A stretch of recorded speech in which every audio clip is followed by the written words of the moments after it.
just on that last example, because it's important for people to get what you're talking about in terms of big bargaining. I know that in some university units, there was a notion of anybody can show up, and they're in the bargaining team and they can raise their hand in a vote. And I think the way you described it, and I'd like you to elaborate, when you talked about that kind of bargaining and bringing everybody to the table, it was an incredibly disciplined thing, rather than spontaneous. Yeah, it was definitely really disciplined. We had several rules. We had rules. Sorry, I'm definitely into revolution, but revolution with some rules, and governance with some kind of regulation. So the rules we had were voted on by everyone and established by everyone. And by the way, in Nevada, where it was so new to do this, the transition to moving into this model was very scary for people, I have to tell you. They went from always having just a handful of people, and the executive director before me sort of go off in the room and make magic and come back and here's your agreement, vote it up or down. The transition, early discussions about actually saying to workers, these were not, it wasn't a university setting, right? So it was like dietary and housekeeping, and people were getting stepped on every day by really obnoxious managers. You have the right to sit in the room with us. In fact, come in your uniform, come in on your break time, come in after shift, come in before shift. Come on in and be part of this process. It was scary to people. They were actually scared to walk into the negotiations room, oftentimes the first times that they came. So being real about that, like that this was intimidating and that people had to learn how fun it was. People learned how fun it was to be in the room and like stare at the manager like, I'm equal to you in here. You know what I mean? Like, we would say to people, by the way, in America, under American labor law, there's one room, one place in American labor law where a worker sits as equal to management, and that's in the collective bargaining room.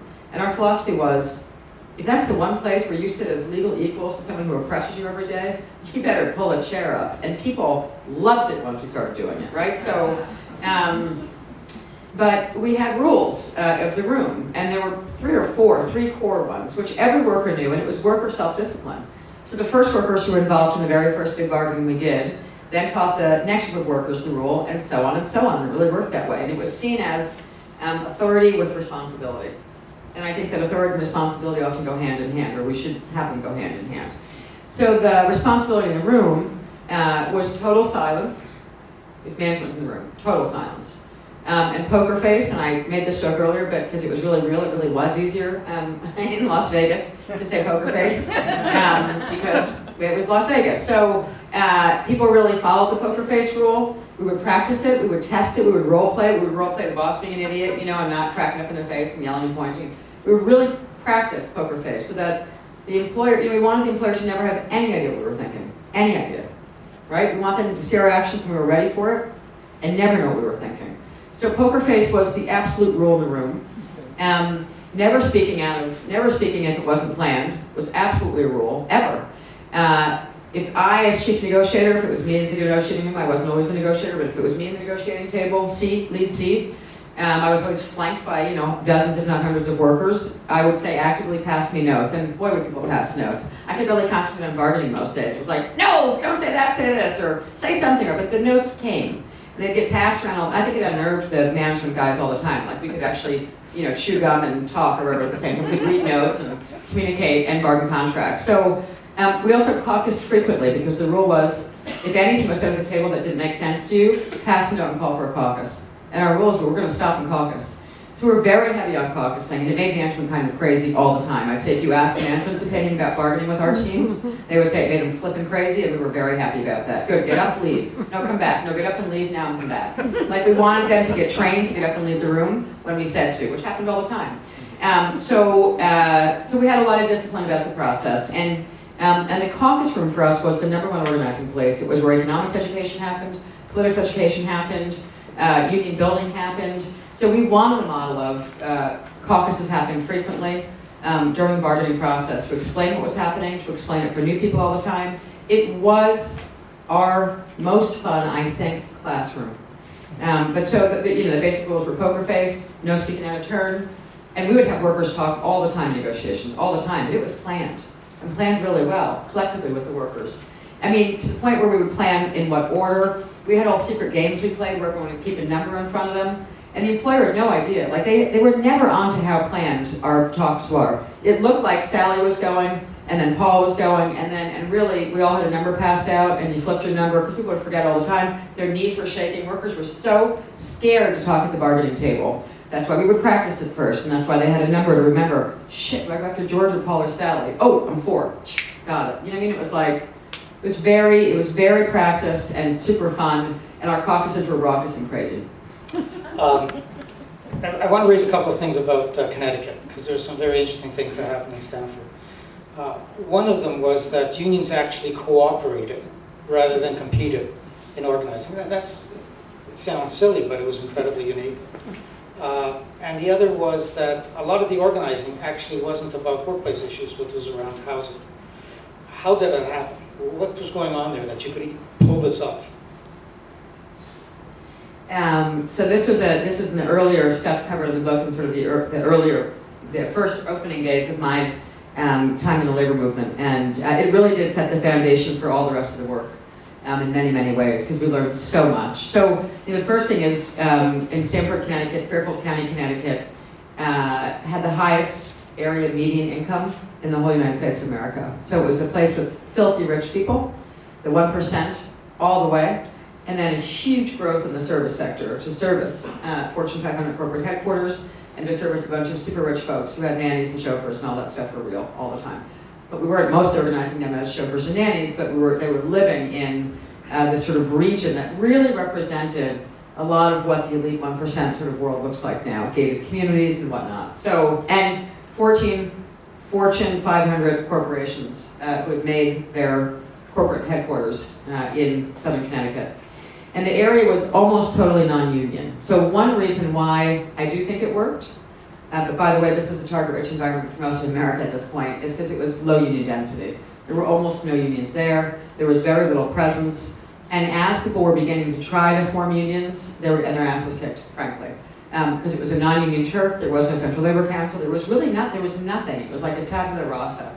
And so that the AFL-CIO headquarters, just after 1995, when John Sweeney came in at the time, they said we're going to run some experiments. And so it was pitched as an experiment. But there had been other, unfortunately, the Houston Organizing Project, I learned all about them. There had been other prior attempts at doing multi-union, multi-sector geographic organizing, and they all failed, by the way. So this was like the latest attempt at doing a multi-sector, multi-union geographic project. And there were several technical reasons why I think it worked. We were serious about it. We had a signing ceremony and formed a contract between the unions. That was a no-rate agreement. That wasn't like waiting for on-high to AFL-CIO to come down and do some jurisdictional thing. It was like face-to-face. We're going to sit together and talk about looking at each other as local leaders with other members in the room and having a broad discussion about what no-rate compacts meant, what sharing lists meant. And we had, we came to good political decisions in the very beginning of the campaign. That we were going to face tough moments, how were we going to handle them? We had a dispute resolution and a contract among and between the partner unions, which we had to rely on several times, by the way.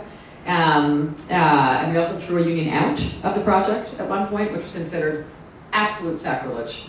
I was at the beginning of me getting a lot of trouble with that. I was going to trouble with some headquarters. Because we threw a union out who had violated the no-rate agreement. And we all collectively just threw them out and isolated them. And no one else ever tried a no-rate again within the confines of the geographic area of the project. But so what led to it, I think, was that at the foundation. We had unions at the local level who wanted to move into an area where they were desperate to form unions because all the political power, because of what I described to you, 14 Fortune 500 corporations taking Southern Connecticut, all the political power in the state had shifted to that region, and the unions had no base there. So even though there were really strong unions in Hartford, Connecticut, and New Haven, Connecticut, they couldn't move anything anymore in the state legislature because the Senate Majority Leader, the Governor, the Attorney General, the Speaker of the House, every position in the entire state government came from the non-union region of Connecticut at that point.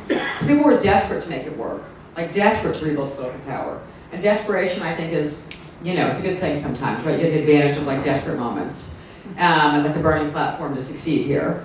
So that was part of it. And then I think the whole approach we had, which is that we worked very hard to build class identity and a worker identity. In America, most workers don't know that they're workers anymore, actually. And so the whole aim of the project was to do a different kind of political education. And one of the key ways that we did that and helped people come to an identity of being workers as workers in American society was because there was huge issues of gentrification. The public schools were resegregating. There was giant low-income and affordable housing complexes that were slated for redevelopment and demolition by the mayor of the city and by the elites of the city who wanted to build more Fortune 500 corporations there and then replace all the low-income housing in big complexes with studios. I love that being a housing organizer as a union organizer. If they want to demolish your housing and they promise to rebuild it, it has studios in it and not family units, they're going to replace who's there. So the housing fight, which we decided to take up as the labor movement, because we had rank and file members living in the housing, not because we organized the workers, the 5 people who clean the housing complex, no, because our members lived in a bunch of housing complexes which were under threat from a giant redevelopment plan. We decided that we were going to go all out on the housing fight. And in that first housing fight, the workers were starting to come together for the first time as workers across the unions, leading a community fight to save the housing. And the evolution of their politics, from I'm a hotel worker, I'm a nursing home worker, to realizing that they all lived in the same neighborhoods and the same housing complexes, and to then us organizing them from the work sites out into their housing complexes. There's a map somewhere that's going to come up. These are just random slides, but there's a map that shows the facilities we were organizing, and then it has arrows and little bubbles out, and it shows us organizing the workers by public housing tenant complex. And it was that campaign that really shifted people's mindsets to understanding we're all workers. And then we began to divide them up by church and by community group, where they would also come together as workers across unions and realize they sat next to each other in the pews at church. And they also began to have this other identity that they were workers, but they were in the same church. So we began to help people sort of go through a process of multiple identity, I would call it multiple identity formations. But at the core of it, they began to realize they shared this big identity of being workers. And that together, not only could they win more if they stood together at work, but they could also win more if they stood together as workers in a community up against powerful development forces and win, and they did. We had a remarkable track record of being, I didn't know until I met this guy Adolph Reed, who some people here know also. I didn't even know when we were first running the campaign about raising expectations. We were like, no demolition, that's our position. No demolition of any public housing. And we actually won that demand. And we didn't learn until quite a bit later, a couple of years later, that no one was actually winning the demand of no demolition. And our position was no demolition until the units go up, till the unions go up, which is a big epiphany in public housing work. We said, yeah, you can knock them down once you rebuild them, same number of units, family units, not single studios for little single white guys who are going to work in the trading floor at UBS Warburg here. You're going to build 3 and 4 bedroom apartments, and our folks are going to go into them, and then you can demolish the units once they've got the new housing. That was the anti-demolition campaign deal. And it really created a workers' movement in the community that was just second to none. So when you raise the community organizing, it immediately raises what happened in Volkswagen. One of the things that the UAW agreed to in Volkswagen was that they couldn't make home visits. So give us your read on what happened in Chattanooga, especially the particular strategy that the UAW adopted. Okay, now this is where I feel like I get to interview Sam Gindin, don't you think? I want to ask you what you really think happened there. You wrote a great piece on that, but I'm not going to talk about only that one aspect of it. I'm not touching the inside stuff because you're the man on it, frankly, at least as far as I know.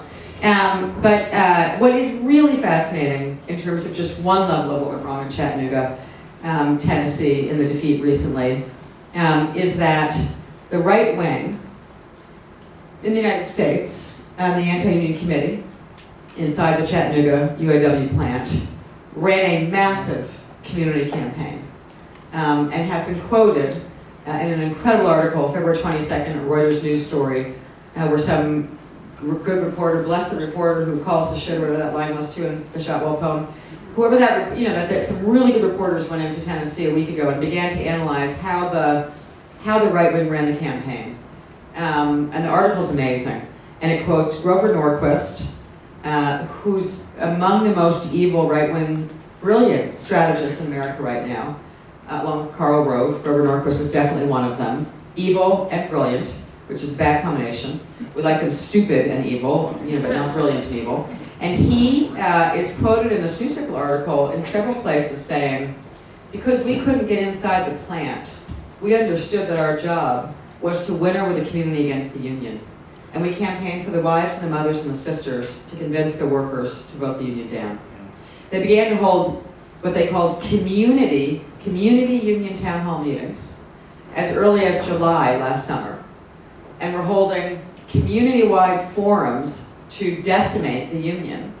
And the Auto Workers Union never held a single community town hall forum, anything like the right wing, and they had agreed in the labor accord that they signed that they wouldn't do home visits with workers. And I think actually going back to the first question you asked me, the second, first was the title of the book, the second was where do we start? I've never not started a campaign by knocking on the door and announced talking to a worker. Because getting them at home, away from the work site, unplanned and ready for a conversation is where the deep political education happens about the fact that, by the way, no matter what, even if this is a nice employer, they're structurally in a different position than you in this country. And they're not our friend. And they're not our friend unless we make them our friend. And they're not our friend unless we can strike them and hold them and teach them to become our friend. But on their own, we should never confuse the idea that they're actually our friends. So elaborate on that a bit. When you talk about doing intense political education, what does that involve?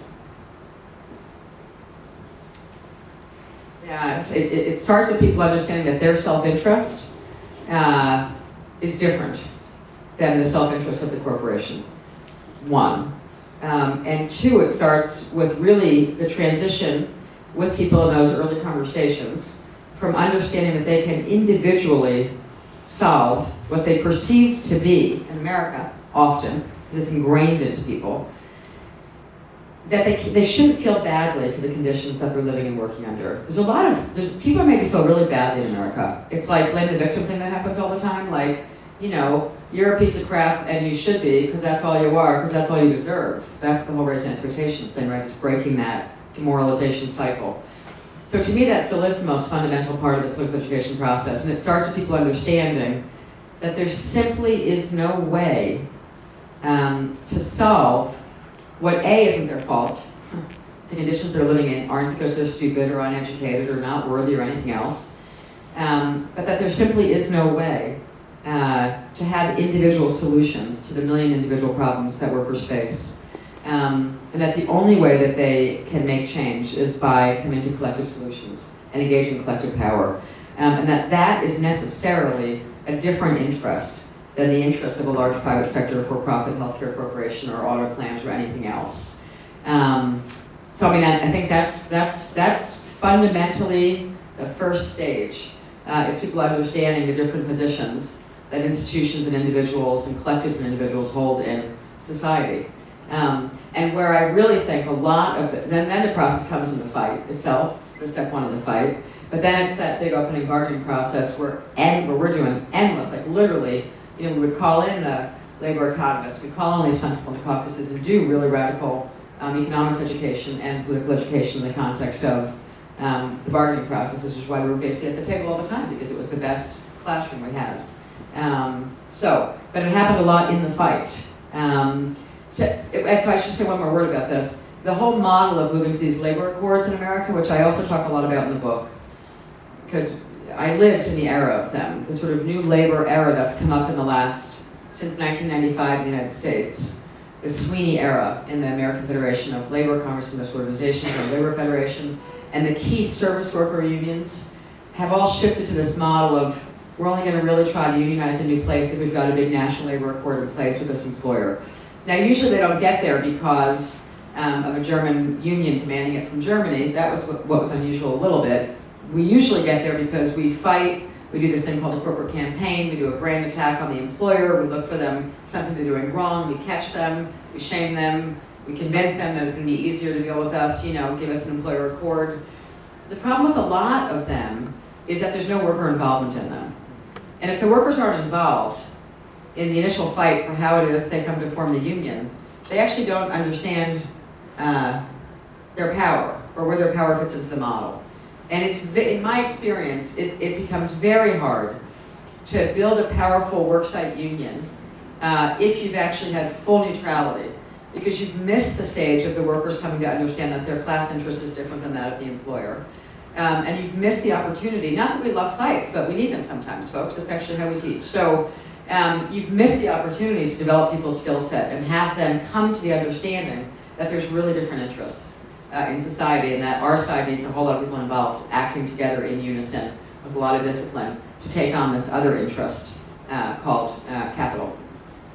Okay, last question, and it's getting back to something we started before that you didn't want to get into, but I want to return to, which is what I'm obsessed by.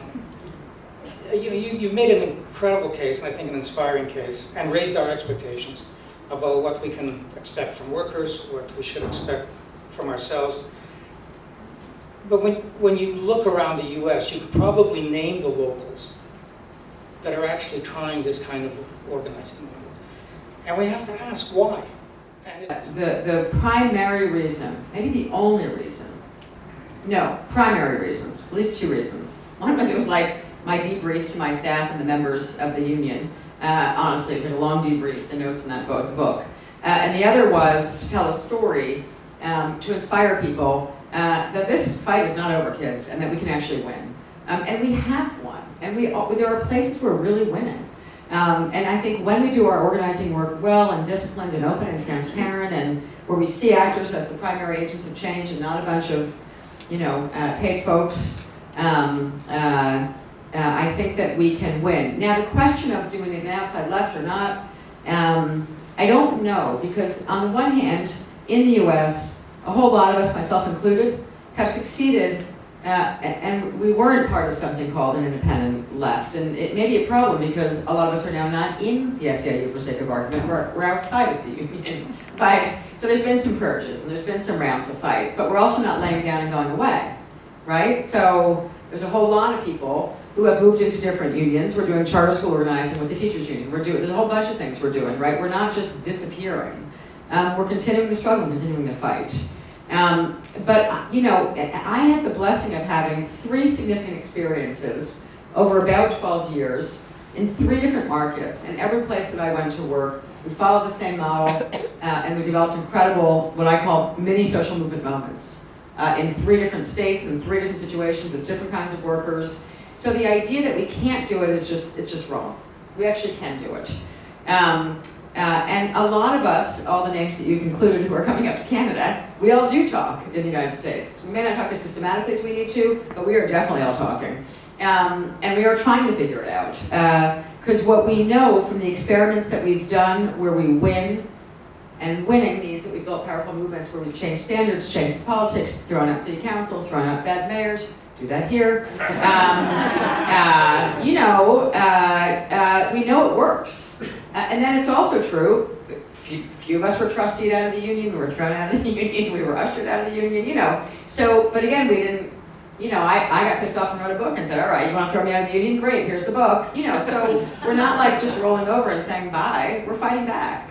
And I think American workers want to fight. I really do, I think they want to fight. It's my experience. The conditions are really bad.